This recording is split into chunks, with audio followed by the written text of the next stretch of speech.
Hvala puno. Guys, my name is Nick Vujicic. I was born in Australia in 1982, moved from Australia to California in the year 2006. And my life story, I'm just thankful that people have seen my life on some sort of level, whether it's just YouTube videos or seeing pictures of a limbless guy smile. People always ask me, what happened to you and how did you overcome what you've been through? The title of the message that I've been given is Transforming the Walls into Doors. When I speak corporately, the line that I like to use is changing obstacles into opportunities. Now, I'm very well aware to share with you as well, I know that there are 1 billion people going hungry today. I know that this year 1 million people will commit suicide. It's 1 every 40 seconds. I know today there are 120 million slaves, and I've met sex slaves, and I've seen the top of the pyramid as far as business and met the billionaires. I've met bankers, and I've also met orphans. We're all looking for something. We're all looking for hope. Hope you can't just have just because you were born with hope. No, we're born with pain. We're born and live through difficulties. And in our life, my parents always taught me that even though we don't know why I was born this way, that we have a choice. Either to be angry for what we don't have, or be thankful for what we do have.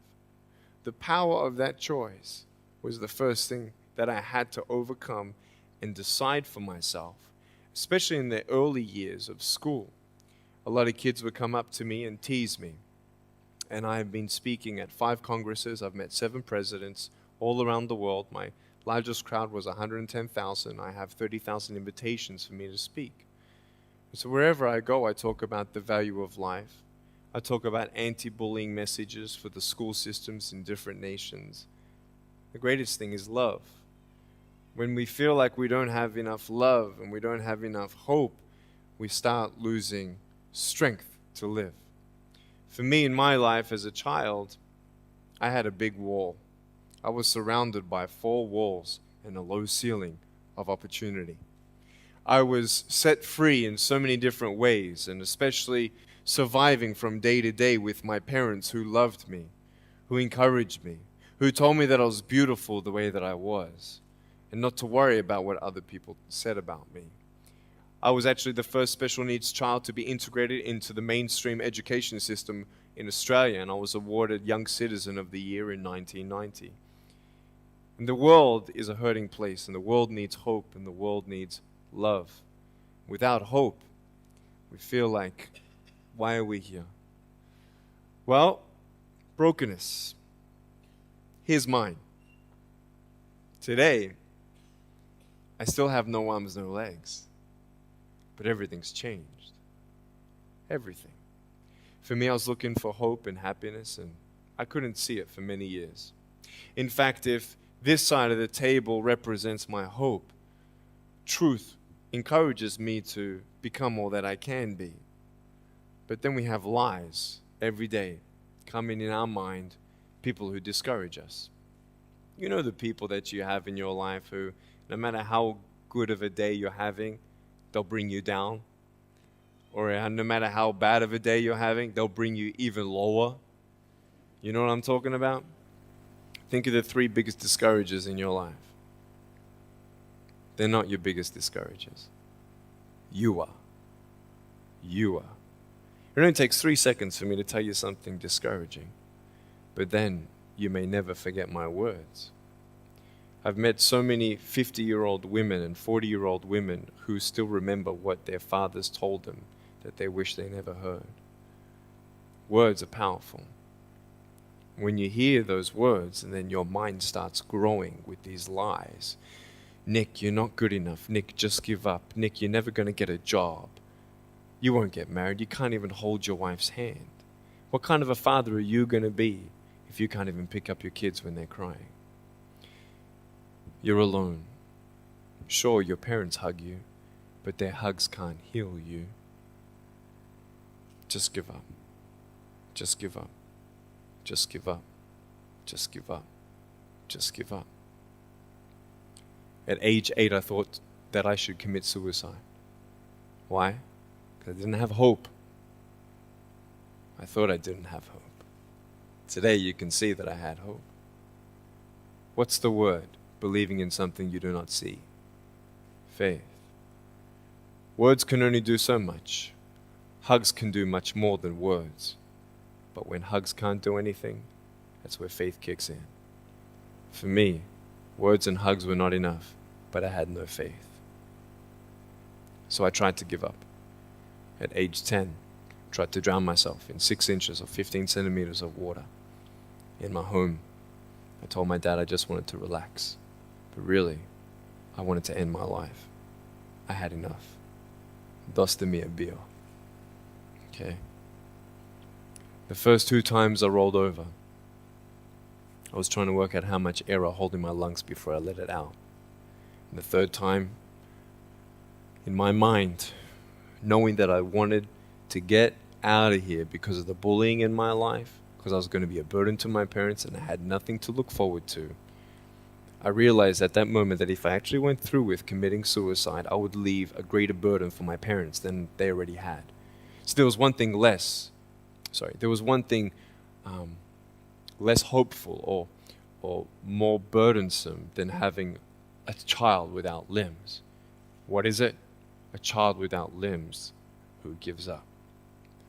So when I saw in my mind my mum and my dad and my brother crying at my grave if I went through with it, that one thought saved me. If my parents never told me that I was beautiful the way that I was, if my parents never told me that I was special and that I was loved, I wouldn't be here today. So I encourage every single parent who tries their best to encourage their teenagers. Especially in the West, many teenagers put a do not disturb sign on their door.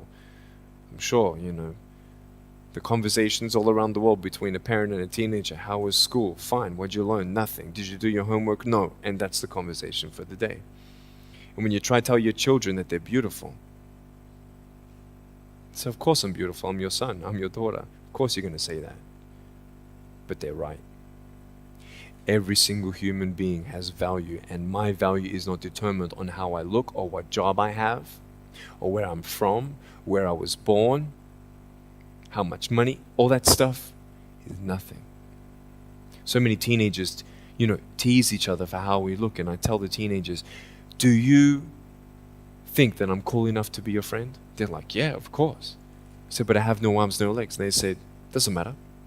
I said, really? So it doesn't matter that I have no arms, no legs? I said, no, it doesn't matter.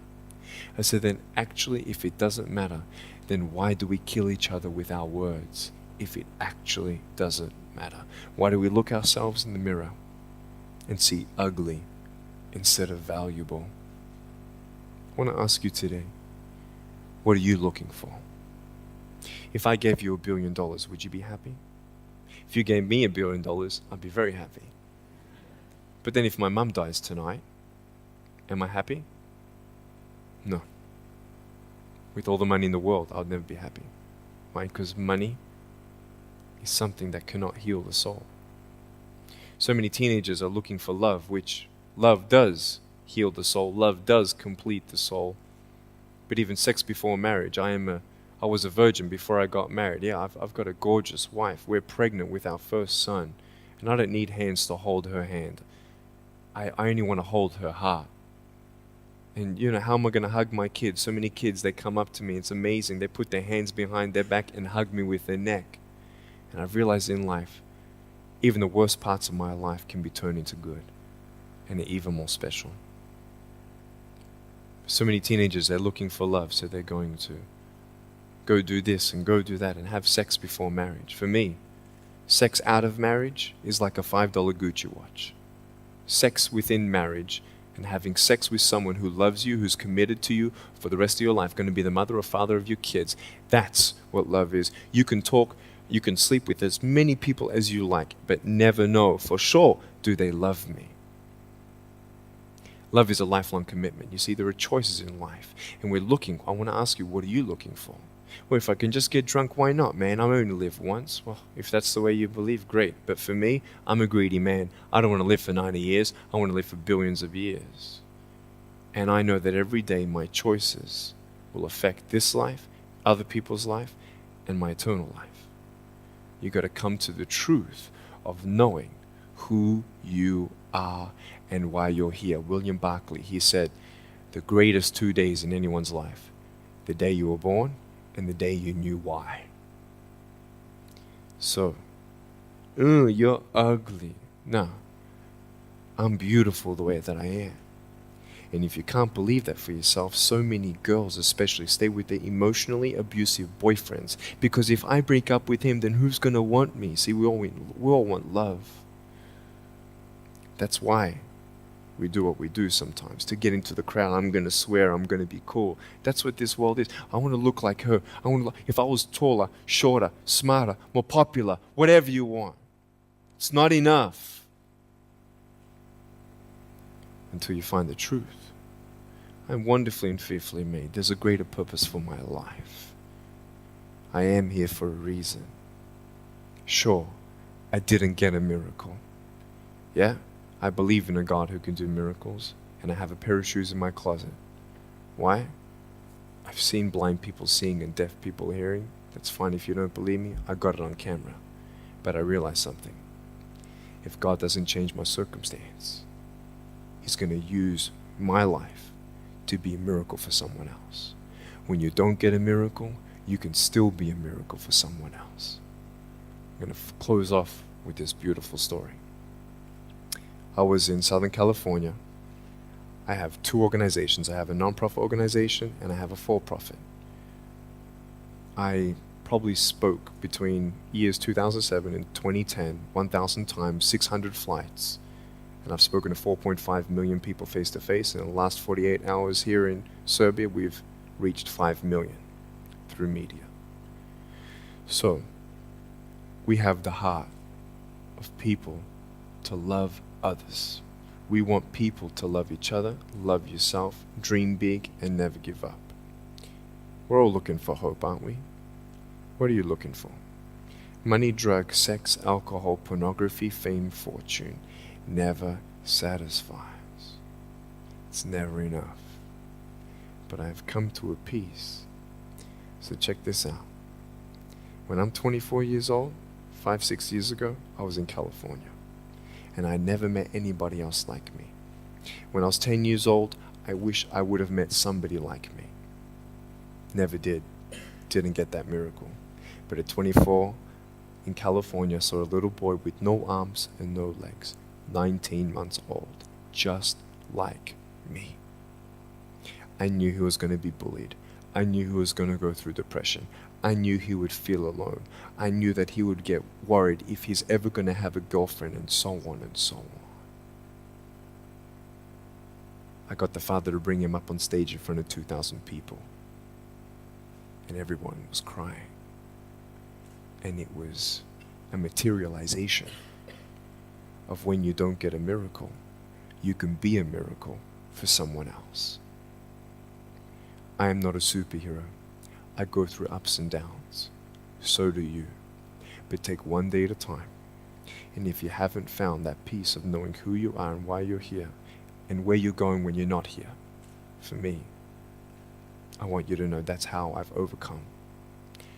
I don't have any walls. My book's called Life Without Limits. And what will be, will be. I've acted in a short film, 30 awards. I got Best Actor in a short film. I've done my own music video. I've written 2 books. First book, 30 languages, 800,000 copies. I'm 29, and we know 1 billion people know who I am. Not to bring up my pride or my name or my status. Trust me, I'm just like you. But I hope you are inspired to know that if I can dream big, then so can you.